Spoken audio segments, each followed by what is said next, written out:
Man kelin bo'lganimdan keyin umuman og'ir ishlarni qilmayman. Mani uyimda xizmatkorim bo'ladi degan qizlar shu tamsili orzuga ayb yo'q ekan, to'g'rimi?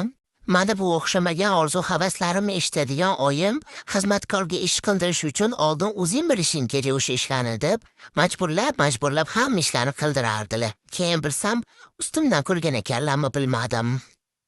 Hech kim uyga qaramasa shu ahvol bo'lib ketadi-ya, o'zimizdan kiyimimiz ko'p.